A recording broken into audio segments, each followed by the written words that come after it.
হিমেল, তীব্র তাপদাহে যশোরে জনজীবনের খবর জানাবেন আমাদের। ধন্যবাদ সোহাগ আপনাকে। আজকে কিন্তু যশোরের সর্বোচ্চ তাপমাত্রা রেকর্ড করা হয়েছে 43.8 ডিগ্রি সেলসিয়াস।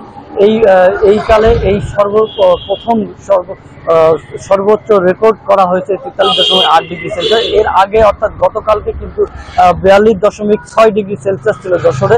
আবহাওয়া অধিদপ্তরের পক্ষ থেকে বলছে যে বেলা 3টার দিকে তারা রেকর্ড করেছে যে আজকে সর্বপ্রথম সারা দেশের মধ্যে যশোরেই সর্বোচ্চ তাপমাত্রা 43.8 ডিগ্রি সেলসিয়াস। এতে কিন্তু আসলে জনজীবনের পাশাপাশি প্রাণীগুলো কিন্তু অতিষ্ঠ তীব্র গরমে তাপমাত্রায় ঘর থেকে মানুষ বের হতে পারছে না।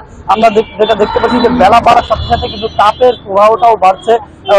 এই কারণে আসলে মানুষও কিন্তু বাইরে বের হচ্ছে কম। তো এই ছিল আসলে আমার কাছে সর্বশেষ তথ্য। আমাদের আরেক সহকর্মী চুয়াডাঙ্গা অপেক্ষা করছে, জামানের কাছে শুনবো যে সেখানকার খবর কি অবস্থা।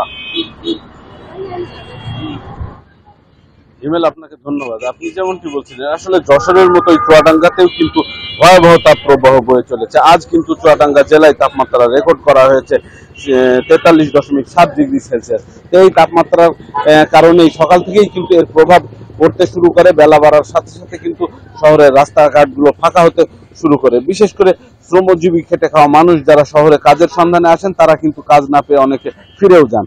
আমি চুয়াডাঙ্গা শহরে দুপুরের দিকে যেটি দেখেছি যে তপ্ত রোদের ভিতরে রাস্তা কিন্তু খাঁকা হয়েছিল।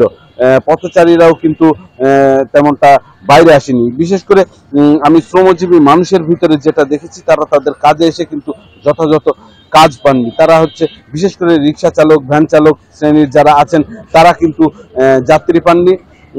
তারা হচ্ছে অনেকটাই হচ্ছে তাদের আয়ের যে পথ সেটি সংকুচিত হয়ে আসছেন বলে বলছেন। অন্যদিকে চুয়াডাঙ্গার কৃষিতেও কিন্তু এই তাপদাহের ব্যাপক একটা প্রভাব পড়েছে।